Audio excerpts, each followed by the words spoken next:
ñaan nga abonné ci chaîne bii di Buzz 221 HD chaîne YouTube bi xew ci jamono bi leen di jox xibaar yu wér te wóor ca tàng-tàng ba abonnez-vous pour ngeen di mën di jot suñuy vidéo. Arrestation bu metti rek nga jàpp sa doom moom pendant 9 mois 17 jours moom c'est pas facile mais nag dañuy sant yàlla bu baax gannaaw ba ñu sant yàlla li ci yonent bi sallallahu alayhi wa sallam di sant suñu kilifa yi rek sëñ Mbàkke Soxna Lo muy borom dëkk bi waaye muñ lu metti rek muñ lu metti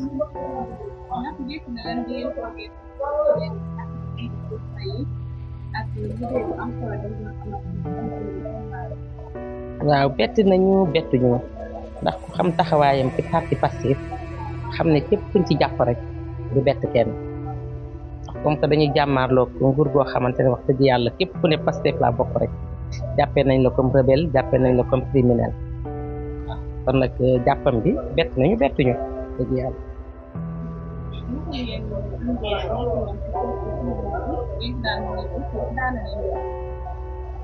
waaw non non du wax dëgg yàlla nag gis ko moom jafewuñu woon ndax boo dañoo jaar fi ñu war a jaar rek pour gis ko ndax chaque 15 jours lañ doon def visitam xale yi ñoo doon dem di ko seeti man nag yàlla dogal na biñ ko jàppee ba léegi doomu prison seeti ko ñu toog rek doyloo yàlla di ko ñaanal mais xale yi moom chaque visite dañuy dem di ko seeti.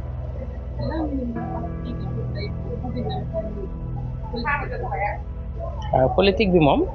macha allah daf ko doon ci ay maamam ndax fii sa maam ñu ne Dia Mamadou wax dëgg yàlla kooku bi sëtam politique warul jaaxal kenn xam Diop Taïf fi mu bokk.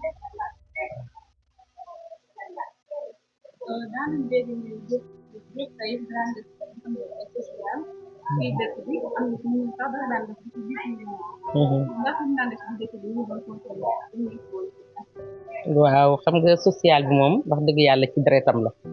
ndax ba mu juddoo à bas âge la commencé social di jël ay yërëm di ko maye à bas âge la commencé def social donn ko nag ci ay maam donn ko nag ci ay yaayam wax dëgg yàlla ndax ñun dañu judd rek fekk suñuy waajur di def social ñu affecté ñu fii ci Taïf ñu jël ñëpp ndax fii nag wax dëgg yàlla affectation moo ñu fi indi ñu dëkk boo xam ne fi lañ cosaanoo.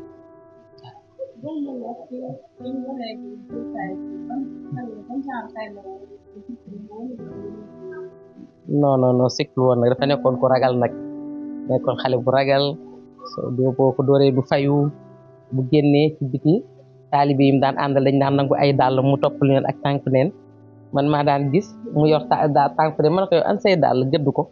mun ma kii laa ko abal ma dem nangu daal yi sololaat ko mais leer na ma ne bu génnee kooku dana nanguwaat daal yi dafa nekkoon daal ku ragal koo xamante ne daal ku ragal la woon mais nag pour social lu mu am day partagé ak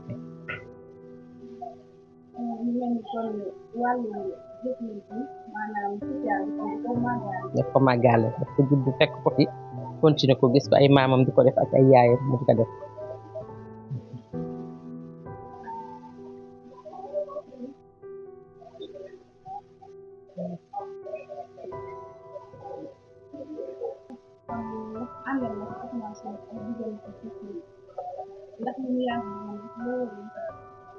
non non moom nag wax dëgg yàlla politique bi mu commencé politique PDS la nekkoon génn PDS bu parti pouvoir bi ñu nekk actuel ñi ko tëj tey nekk ak ñoom pendant 12 ans mais nag dafa xëy un bon jour rek fekk ma fi ma toog mu ne ma yaay dama bëggoon ñu waxtaan ma ne ko lan la mbaa jàmm la mu ne man daal dama bëgg a bàyyi APR ma ne ko boo bàyyi APR fan ngay dem mu ne ma damay dugg Pastef wax vraiment Pastef daal seen programme doy na ma te vraiment Ousmane Sonko daal daf ma neex dafa dugg sama xol ma ne ko est-ce que loolu tam kii na te nga continuer ci parti au pouvoir bi comme que yaa mu ne ma non non ñii daal dama leen di bàyyi ndax nguur gi daal wax dëgg yàlla mu ne ni ma gisee daal arrogance bi commencé yooyu daal naa bàyyi rek noonu la jëlee décision ferme nag dem dugg Pastef.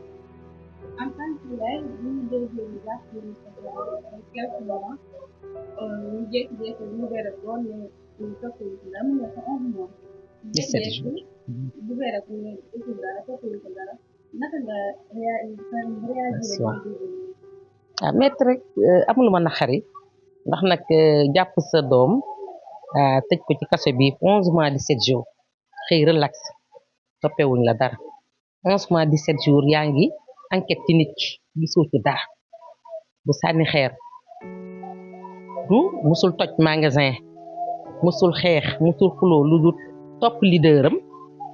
di kañ leaderam te kenn ku ne am na ci loolu sañ-sañam ñu jàpp ko ci loolu tëj ko ci foofu la Sénégal tollu léegi.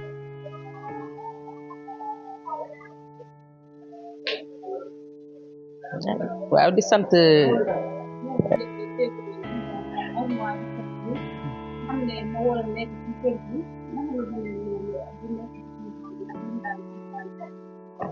mënu ko def xam nga ne ku ñu tëj ku caabi féete gannaaw xam nga ne amatoo doole joo joxe sa dépense say doom bàyyi jabar ak say doom bàyyi say sœur sa yaay ñu sant yàlla rek ndax suñ borom moom mën naa def lu metti waaye du def lu gënul te lépp lu mu def rek xam na moom moo xam lan moo tax mu def ko di sant sama dëkkandoo yi ndax ñi ci jàpp lañu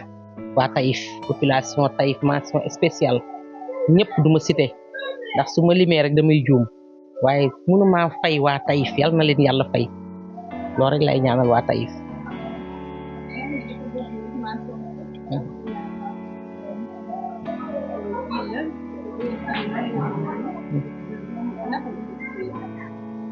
non Ousmane Sonko moom du nitu fitna ñu ko bañ kay ndax foo gis ay bëgg soppe rek dañ ko gis ay noonu waaye Ousmane Sonko moom ku ko xam wax dëgg yàlla gis ko man de musuma toog ak moom mais gis naa ko seetaan naa ko te yaakaar naa su nit yëkkatee kàddoom rek war nga xam ban genre nit la muy nit ku baax ku jullite waaw koo xamante ne nag yàlla nañu ko yàlla fayal te di ñaan suñu président mu génne Ousmane Sonko mu bokk ndax du nitu fitna laaj réew mi comme ni mu ko war a sañ-sañam yàlla may ko ko xam-xam bi wax dëgg yàlla ñu koy souhaité mu génn bokk comme ñëpp comme candidat yëpp ndax sénégalais la fii la dëkk.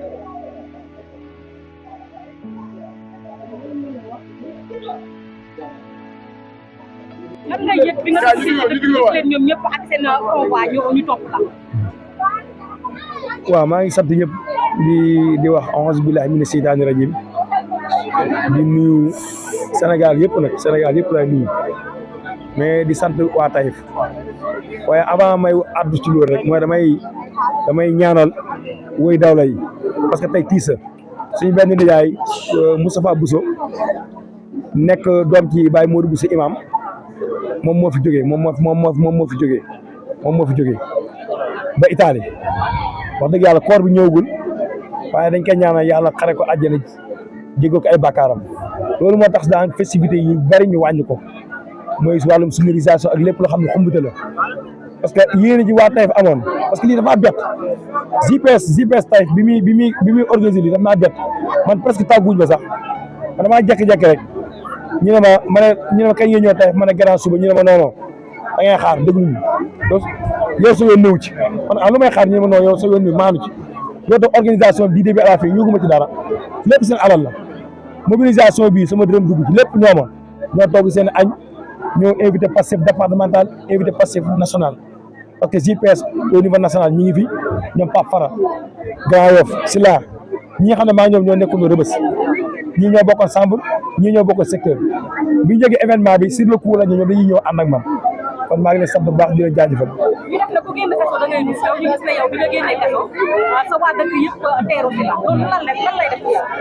non loolu moom dañuy wax alhamdulilah mais di wax macha allah parce que yaakaar naa c'est inédit dans l'histoire nit ku dugg kaso génn ko ku duggaan kaso génn da nga naan làqu mais nga dugg kaso génn boo xam ne say mbokki bopp boo xam ne waa Taïf mais foo romb ci Dakar da ngay romb ñu ne alaaji kaay dañ lay teral da ngaa aj joon màkk lañ la wax da ngaa aj joon màkk aj ji gudd waa da ngaa aj joon màkk di la taxaw di la jàppale ñii di yëkkati seen xaalis di leen jox ñii di yëkkati seen alal moom vraiment man du ma comprendre man dafa affaire dama ne man mais man affaire bi man lan la quoi te lépp Ousmane Sonko ne li mu woote lan la mooy bëgg Sénégal defar Sénégal yaakaar googu la nit ñi am si ñun du ñun du suñu jëmm nit ñi xaalis bi ñuy jox wala seen ñàkk bi ñu wax wala ñaanal yi ñu ñaanal du suñu jëmm affaire bi raw na suñu jëmm li Ousmane Sonko def affaire bi du jëmm mais affaire bi Sénégal la ndekete nit ñi Sénégal noonu leen jittilee ñun ñi nekk si kaso bi dañ daan toog naan Sénégal dañoo war Ousmane Sonko parce que ñun comprendre ñu jàpp Ousmane Sonko dara xewul dara yëngatuwul parce que ñun yëgul li xew ci biti mais su ma wootee sama yaa naa ma yéen diiru ngeen campagne Ousmane Sonko su ne woon oto bee wooteel leen oto bee lañ wooteel mais doo ko gëm loolu mën nga ko gëm mën na ko gëm mais keroog bi ma génnee Rebeuss d'abord ngay génn gars yi di la féliciter loolu rek mooy star maanaam loolu ñun ci kaso bi lañ nekk star parce que ngay génn comme di def keroog bi muy génn wala may génn nit ñi di la tàcc say morom titi yi di jooy ndax lan yaa ngi génn da nga am ndam ñu lay tàcc carrément loolu c'est la première fois loolu Ousmane Sonko moo ko def si ñun damaa génn juste benn paa jox ma 10 000 damaa génn rek xaw ma ana man ana yow mais ñu ne kee ma Diop Taïf mu ne ma yaay Diop Taïf yàlla xam ne mu yëkk 10 000 jox ma na ma dama lay ziare ma xam ne kon mbir mi mokk na foo romb ñu ne Ousmane Sonko maanaam suñu borom lim defal Ousmane Sonko dafa gën tëj la si kaso bi yàlla jël la daf ko si xoli Sénégalais yi te loolu kenn mënu koo dindi loolu lii tey moo feeñ ci waa Taïf mooy seen bëgg lu baax parce que li ñuy wax lépp Taïf nag la Taïf la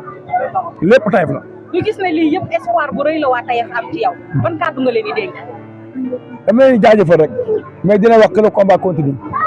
dina wax ne combat de principe la Taïf suñu bàq seen loolu daf ñoo waxoon lu am solo dama loolu dama ko gëm dara ñun lépp loo xam ni nit mi ngi koy def ci dëkk bi nekk lu baax jëru ngay wàcc ne soo ko defee da ngay am ndam lépp loo xam ni safaan ba soo ko defee jëru ngay tàmbali ne bis soo ko defee ba mu sotti sa kaw lay këppwaat man suñu bàq seen loolu képp laa gëm man gëwuma man moom suñu bàq seen loolu képp laa gëm parce que bëgg giñ bëgg Taïf as néew moom moo ko def si ñun moo ñu xamal ñun ñooy ñan loolu tax ñun xoolal dara réussi ñu man dara réussi man du kër du oto bu rafet du xaalis sëñ Mbacke Sow dafa def si ñun mooy bëgg réew mi bëgg Taïf Ousmane Sonko dafa fekkoon nag ñuy nelaw mu yeeñu ñun Ousmane Sonko bëgguñ ko ci xol de ci xel yi lañ ko def ci xel yi lañ def Ousmane Sonko te loolu day wéy mais askan Taïf daal damay wax muy sëriñu daara yi góor jigéen mag ndaw magi Taïf yi jeunesse su Taïf bi parce que tàngoor yi ak xew-xew bi fi am ni mu tiisee ñu bàyyi seen yitte ñëw mënu ma leen fay mais lii sassa li muy wax nag mooy lépp luñ defoon ñu fàtte nañ ko ci lu baax as néew ji ñu jot ci lu baax fàtte nañ ko dafa mel ni ñun dañuy door a judd dafa mel ni dañuy door a gën a bëgg Taïf kon loolu damay wax ne waa Taïf lépp luñ defoon nañ ko fàtte ci lu baax nañ ko fàtte xam ne mag yi sas nañ ñu. est-ce que mën nañ xaar tey nga laajte pour mën a nekk maire Taïf.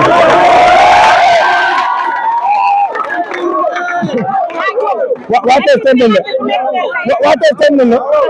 waa Taïf teel nañ la waa Taïf teel nañ la en tout cas ndaw yi moom ndaw yi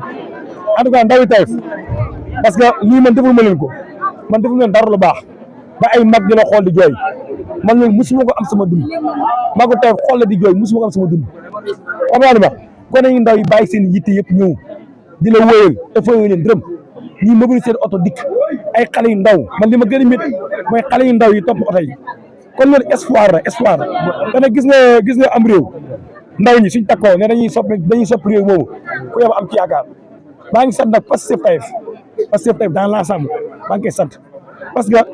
ñoom tëj nañ ma 11 mois mais liñ doxal sama ginnaaw man mënu ma ko suñ ma tëjutoon mënu ma ko kon victoire bi la victoire appartient le parti Pastef Taïf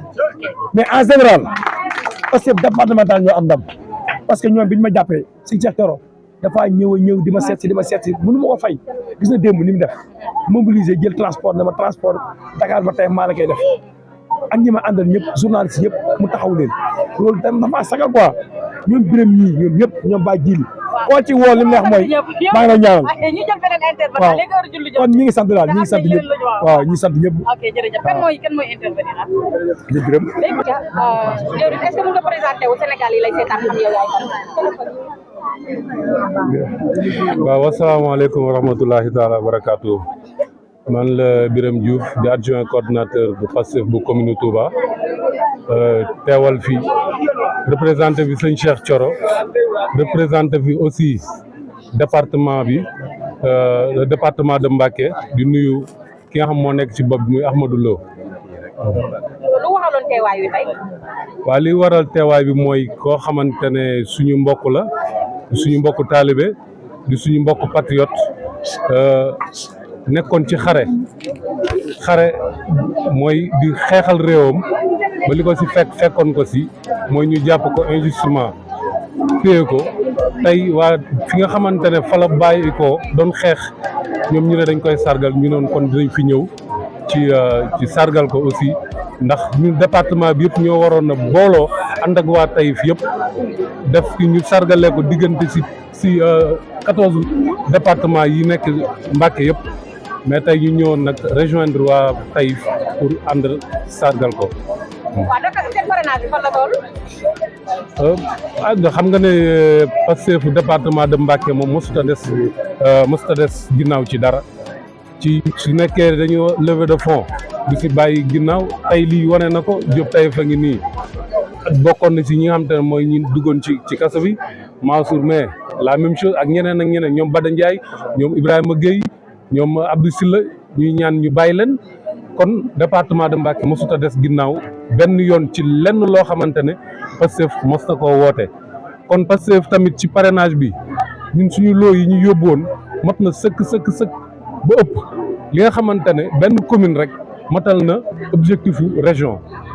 benn commune Touba rek li mu déposé objectifu région bi la région de Diourbel kon loolu day wane ne te commune yëpp a ko def aussi. nan ngeen taxawoo ñeneen ñi nga xam ne ñoom lañ téye ci kaso parce que Mbacké ba léegi des na ñoo xam ne ñoo fa nekk. waaw ñoom li ñu leen doon taxawoo daal mooy li ñuy yàgg di ko taxawee bu yëpp détenu bu ñu téye woon mooy di dem sa famille di xool lan nga xamante ne soxla nga ko ñu fexe ba di fa ñëw ñu ñuy gis aussi di indi lenn ci apport lenn ci li nga xamante ne say famille dinañ ko soxla ndax mënuñoo def lépp waaye nag dinañ jéem ba pare di ñëw di bokk ak naqar bi du naqar sax waaye di bokk ak combat bi seen membre famille. waaw mooy di sant waa Taïf bu baax a baax ci li nga xamante ne def nañ ko seen doomu dëkk aussi di sant tamit waa département bi yëpp di sant nag plus pratiquement l'honorable député sëñ Cheikh Thioro coordinateur Pastef Touba l'infatigable moom moo ngi def te coow jibut waaw coow jibut ndax li muy def sax ci sutura la koy gën a def ndax nit ki du nekk ci ay ci naqar li ngay def nga koy fësal di ko kii kon sëñ Cheikh Thioro li muy def ma ngi ko doon def ci détenu di ko def ci dëkk bi mais lépp rek ci suuf di ko def ci discrétion daal. jërëjëf. maa ngi tudd Ritu Mbengue di soor ci Diop Taïf. waaw arrestation Diop Taïf moom nekkoon na li nga xamante ne nii vraiment ñu dañ ko dundee ak courage parce que Diop ku xam Diop xam ne Diop moom même bi mu nekkee ci pendant tout ce temps nekk ko prison ci Rebeuss mi ngi doon def benn liggéey bi nga xam ne ñun ñi nga xam ne ay mbokkam sax suñu xel dafa daloon suñu xel li mu dalee mooy pendant tout ce temps lu lépp yónnee leen ma mer gàddu yónnee leen ma lii ak lii lépp li nga xamante ne nii da ko doon jëf di ko defal détenu politique yi metti woon na nag benn côté mais sant yàlla mënoon na fa duggee neneen ci beneen anam.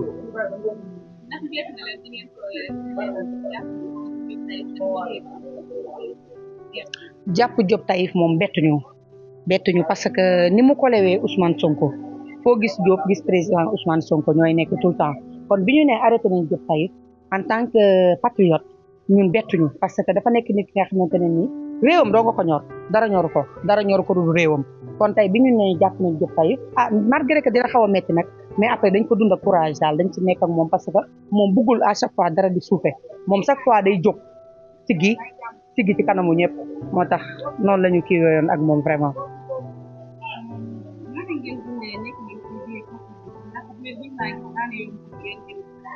waaw Diop moom vraiment bu ñu amaan visite ak moom danaan nañuy siggi nañuy free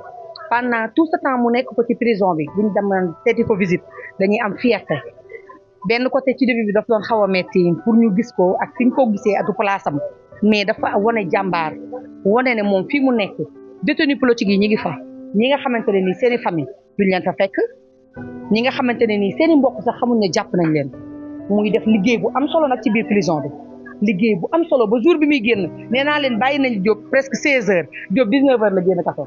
19 heures la génn buntu Rebeuss mi ngi doon lijjanti détenu yi nga xam ne moom la bàyyil ci waa chambre am xool leen seen lekk yi xaalis bi fa des mu leen koy jéem a partagé et tout kon xam ngeen ne loolu yombul mais sant yàlla. waa Pastefu Taïf moom mën nañ ne mooy leaderu Pastefu Taïf Diop moom nee nañ ne ku ne Taïf da nga naan Diop Taïf tax na turu Taïf bi partout dans le monde Taïf nit ñi xamoon nañ ko ci sëñ Mbacke Soxna Lo mais biñ nee Diop partout fépp de Diop Taïf la ñuy wax mu nekk nag di liggéey Pastefu Taïf liggéey bu am solo dem nañ ba ne kon pour ñun Diop daal macha allah Diop daal Taïf daal bu ñu nee Taïf de Diop liggéey bu am solo mi ngi ko doon doxal ci Pastef Taïf ànd ko nag ak waa Pastef Taïf ànd ko ak waa jeune Taïf tamit gëm ko lool mu ci mairie di ci payi ñëpp jox ko bopp c'est pas facile te xale la Diop xale la man la mag kon xam ngeen ne Diop xale la ñu noonu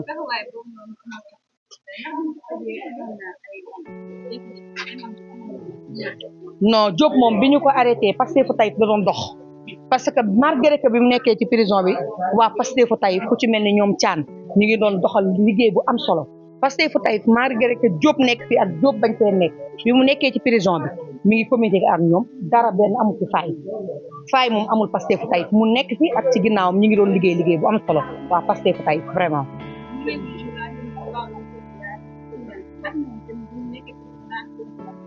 waaw social yi moom doon na continuer musul taxaw muy ci ballu fëgg njaay yi ndongo daara yi di ci ndogu yi mu doon defar malgré que koor fekk ko fa lépp li nga xamante ni social boo xam ne Diop mi ngi ko doon def da ko continuer woon ci ndongo daara yi ci hôpital yi dara changé wu mi ngi noonu. Diop moom ban genre nit la woon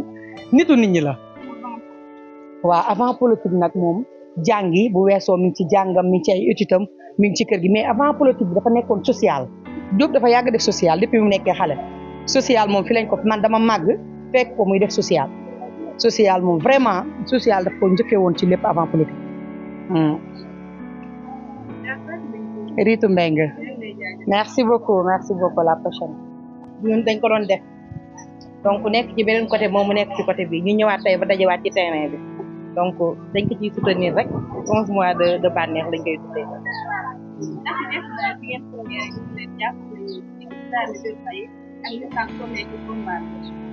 non Lamine Bara Diop Taïf donc bettuñu parce que xamoon nañu à tout moment mën nañ ko arrêté waat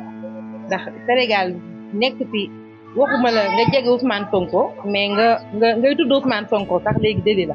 waxuma laa na nga jege ko te liñ ko jàppee defe naa vidéo ñun ñëpp seetaan nañ ko.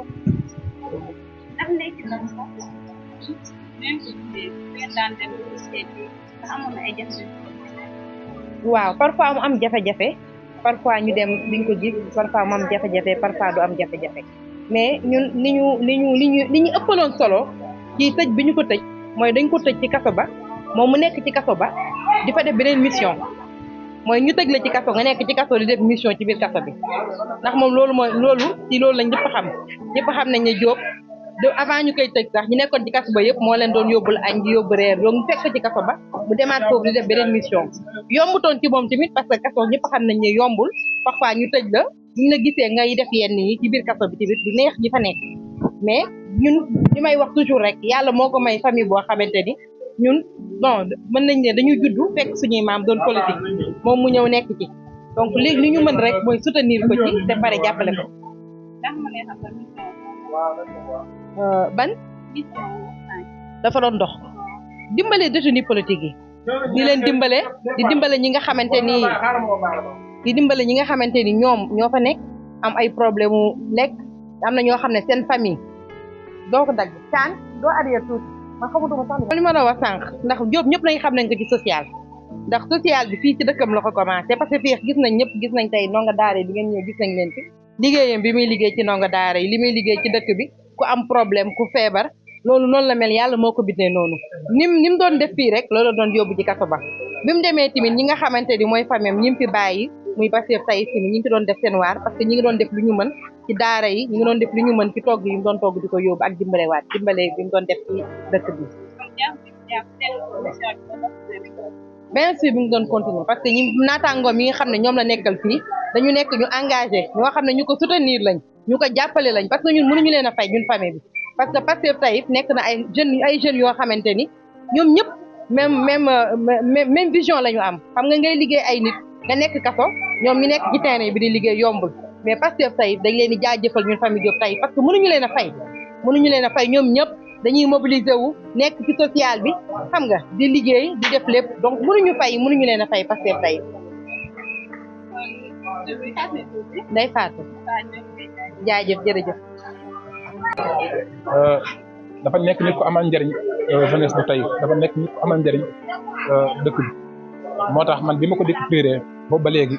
vraiment suba ngoon bi dégg bëccëg damay ànd ak moom lépp luñ dugg loolu moo ma boole am. waaw métti trop ndax nit nekk ci dëkk di am yu am solo yu li def ci dëkk di jàppale jeunesse bi di jàppale ndongay daara ñu xëy un bon jour dégg ñu ne arrêté nañ ñu ne lan lañ ko arrêté ñu ne doo doon def live yor téléphone am di live ñu arrêté ko ñu foogoon ni sax comme ni ñuy arrêté yenn yi nit ñi def di dem ci ay manifestation ñu arrêté la après 2 jours dañ lay bàyyi mais ñu toog 1 mois 2 heures jot tey déggoo ci dara organisé woon nañ fii benn conférence de presse boo xamante ni dañ ci doon wax li ñu naqari woon ci arrestation bi ñu ko arrêté woon ñu téye ko 8 mois xëy seetal ko bam set wécc ni ko musuñ laa toppee dara vraiment loolu lu ñu métti la trop ci arrestation bi.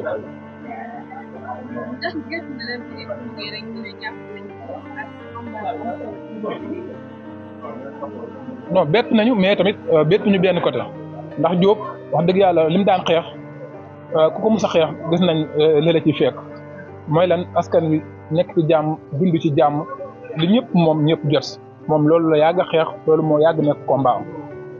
ba tax na biñ ko arrêté vraiment bi ko nit ñi déggee xëy na dinañ ni Bara warul def luñ koy jàppee ñooñu lay bett mais bu fekkee ku ne xam na ni gouvernement bi Sénégal fu ñu toll nii ñi deful sax dañ leen di jàpp kon asamaan ñi nga xamante ni dañu wàcc ci terrain bi di sensibiliser nit ñi ak maanaam combat bi mu doon combat ci kanamu président Ousmane Sonko ku ne xam na ne président Ousmane Sonko fu mu daan dem lu ci mel ni nemmeeku tur bi wala dara liggéey bi wéy bi ci Bara Diop daan def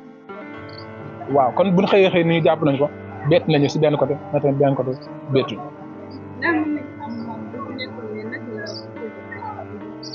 waaw manqué nañu ndaxte wax dëgg yàlla mooy suñu leader te moom lañ daan xool moom lañ daan àndal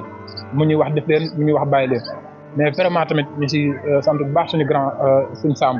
moom nga xamante ne mooy suñu coordinateur bi Bara nekkul woon moo ci jàppoon ànd ak ñun ay Xaadim Seck ak soxna Gaas Mbow jigéen ñi ay Ahmad Gueye gars yi ñëpp jàpp si vraiment liggéey bi musul taxaw tamit vraiment ndaxte nekkoon na koo xamante ni jege woon nañu trop mais li tax que mu dem mooy li mu fi bàyyi liggéey bi mu fi liggéey bu rëy boobu moo tax amaana absent bi sentiruñ ko noonu sentir bi ñu ko doon sentir.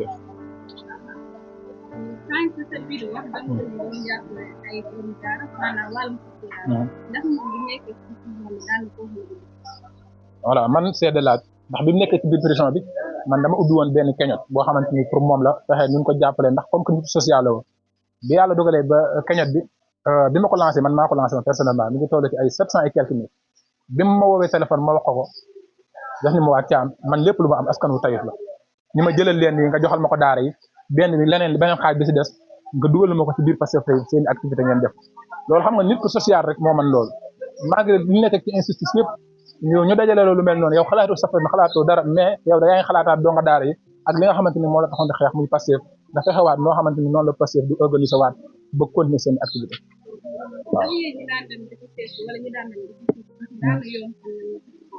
waaw vraiment côté boobu moom mosuñ ci am problème ndax comme bépp prisonnier rek dañu am sur yoo xamante ni sur visite la boo wutee sa permis ba am ko boo demee da ko gis facilement waxtaan ak moom tamit boo fa demee vraiment da ngay fàttali sax kii est-ce que prisonnier la ndax nit la koo xamante ni boo demee yaatu gi muy gis ci yow ak dal gi muy gis ci yow di la wax joo xamante ne yow da ngay fàttali sax kii est-ce que prison la nekk waaw mosuñu am problème daal si di ko gis wala di ko ñàkk a gis Modou Thiam waaw jërëjëf merci beaucoup. J'aimerais tout simplement parler. Donc c'est Monsieur Mbow, n'est-ce pas? Je suis un frère à lui. Donc j'aimerais tout simplement parler du volet social parce que cette assemblée n'est rien d'autre que le résultat d'un processus, n'est-ce pas, que lui il a fait, n'est-ce pas? Il y a pas longtemps, il a mobilisé pas mal de fonds, n'est-ce pas, pour aider notamment les talibés qui sont ici. Ce à travers des collectes, n'est-ce pas, qu'il a fait à Dakar et partout, n'est-ce pas, où un habitant de Taïf est, n'est-ce pas, il a collecté des habits pendant précisément le mois de décembre pour aider les talibés qui n'ont pas les moyens, n'est-ce pas, de s'habiller décemment dans les périodes de froid. Et quand il était en prison, est-ce que ce volet social-là continue? Quand il était en prison, ce volet social-là a un peu baissé. Donc, c'est tout simplement le résultat que lui, il était l'acteur principal de cette activité, n'est-ce pas, qu'il faisait. Donc, pour être bref, je peux dire qu'on le remercie, n'est-ce pas? Et on l'exhorte, n'est-ce pas, à continuer sur cette lancée. Parce que, en tant que citoyen, c'est tout simplement ce qu'on peut faire pour la société. Donc c'est ça, j'aimerais le remercier. Moi, le volet politique, je ne suis pas ancré là-dessus. Mais le volet social, ça, en tant que frère, je le remercie pour tout ce qu'il a fait. li may wax ci olof mooy moom lii xew nii tey du tey la njëkkee li xew nii tey résultat la boo xam ne yàgg na cee dox di ci liggéey ci dëkk bi li ko waral mooy am na ay taalibe yoo xam ne ñu ngi ci dëkk bi daara yoo xam ne daara yu bëri la n'est-ce pas da daan collecté ay mbubu sedd Dakar wala feneen di demander ay nit seen doole pour ñu mën a ñëw dimbale taalibe yi ci dëkk bi loolu rek doyoon na sëkk parce que tiyaa bi ci nekk kenn xamul lan la en quelque sorte. bi mu nekkee prison ba loolu sooxeewul doon bu baax. bi mu nekkee prison mën nañoo wax ne loolu sooxe na parce que moom liñ ci àttanoon man wala keneen attanu ko ci n'est-ce pas donc on le remercie te di leen wax ne moom la ñu am n'est-ce pas parce que lim ci àttan di ko ci def moi j'ai pas ce temps là aw ma boobu temps peut-être que loolu sacrifice la ci moom aussi parce que mënoon na ne sama njaboot ci laay yem liggéeyal sama njaboot mais loolu lépp da koo teg na le continuer n'est-ce pas di liggéey ci pour la société donc li may exhorter population taïfoise rek mooy ñu gën koo jàppale ci lancé bi mu nekk parce que mën na am résultat ëllëg quoi en quelque sorte. comme nekk maire de Taïf. comme nekk maire de Taïf comme il a si bien dit n'est-ce pas donc c'est une bonne chose. donc loolu moo ma gën a métti c'est-à-dire gis nga période carcérale moo fa def durant ces 11 mois 17 jours parce que ñun dañaa faral depuis presque 5 ans chaque année dañuy def ay reboisement di sensibiliser askan wi di def ay activités sociales lu ci mel ni koor gi lu ci mel ni moment froid yi wax heure sedd yi di collecté ay yére ay basak ay matelas di ko yóbbu sëriñ daara yi donga daara yi di jënd ay kaamil alxuraan di ko ay aliwa ay temps di ko jox sëriñ daara yi biñ ma tëjee musuma xëy bis te xalaatuma ñëw loolu tax biñ fa ñëwee def délégation ñoom sëriñ daara yi si sous tutelle sëriñ Moustapha imam dëkk bi nekk sama sëriñ sama lépp sama nijaay sama lépp taxaw ma aussi si ñaan yi sëriñ daara yi dañoo mobiliser ñoom it sargal ma loolu sargal la parce que ñoom kenn rek su dikkoon wala ñu yónnee sax man sant yàlla quoi mais ñoom dañuy def mobilisation muy Cheikh Mbacke Sikaab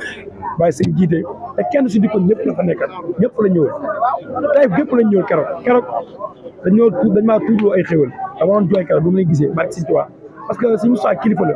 mais nga jóge tay ba Dakar ñëw rang Rebeuss yoo xam ne bis Rebeuss ni mu méttee mu ñëw indi beñe bu bari bilaay jéggi siraan la mu ñëw dafaa ñëw 2 fois dafaa njëkk ñëw rang gi metti lool ak tàngoor yi mu xam ne nit ñi bari na du ma mën a gis mu daal dem ñibbi ñëwaat encore yàlla xam ne loolu Baye Dame le chef de cour lijjanti ko visite spéciale mu ñëw ñu ngi koy sant bu baax Baye Dame chef de cour Rebeuss di nuyu daal waa Taïf di sant waa Taïf góor jigéen mag ndaw mais la diaspora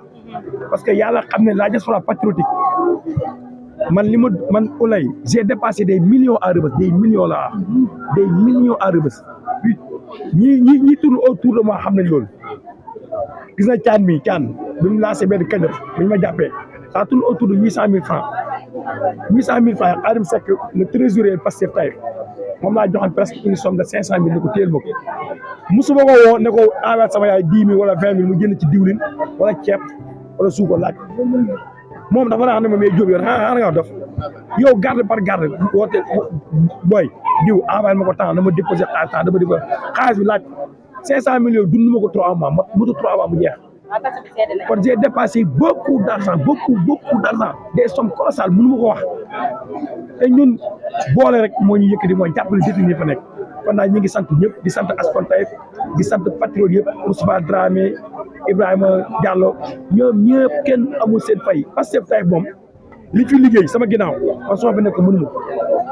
Moussa Sène magi Pastef yi Thian GPS trésorier bi Khadim Gas Mbow Samb mii lépp moo ko doon def Andi Lo la jeunesse Ahmed Lo ñoom ñii ñëpp amul seen fay sama waa kër nag moom sama yaay ak sama soxna moom dama leen bàyyi yàlla rek mais Taïf daal encore une fois ndam moom dañ koy am te ñoo fas yéene ànd ak yéen ndam li moom dañ cee am dañu fas yéene ànd yéen parce que on n'a pas droit à l'erreur kon ñu ngi sant ñëpp di jaajëfal ñëpp di gërëm ñëpp nag waaw merci. ñoo ngi lay ñaan nga abonné ci chaîne bii di Buzz 221 HD chaîne YouTube bi xew ci jamono bi leen di jox xibaar yu wér te wóor ca tàng tàng ba abonnez-vous pour ngeen di mën di jot suñuy vidéo